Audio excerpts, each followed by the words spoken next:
Kayo po ba umaasang dadalo si VP Sara sa impeachment trial? Tinanong yan sa akin nung House hearings. Sabi ko, hindi. Ako hindi pa rin. Ako tingin ko hindi pa rin siya dadalo. Anong basis na dun sa ganong pananaw ko? Kasi hindi siya dumadalo talaga eh. Kahit nung 19 Congress, hindi siya dumadalo. Saka hindi rin siya nag-oath. So sa tingin ko, hindi pa rin siya dadalo. Although opinion ko lang yun. Personal na opinion ko lang po. Dahil binanggit niyo naman ang opinion ninyo. Kung hindi siya dumalo, ano naman ang opinion niyo na pwedeng mangyari? O kasunod?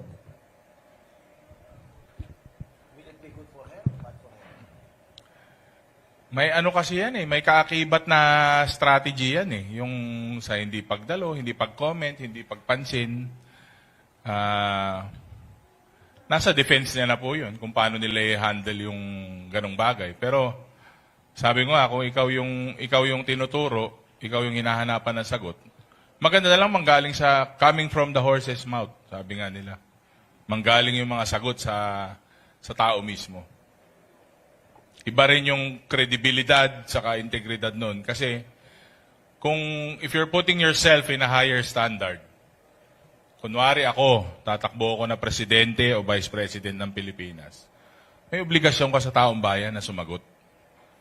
You're held to a higher standard than regular people, regular politicians. Hinalal ka dyan eh. Sagutin mo yung taong bayan.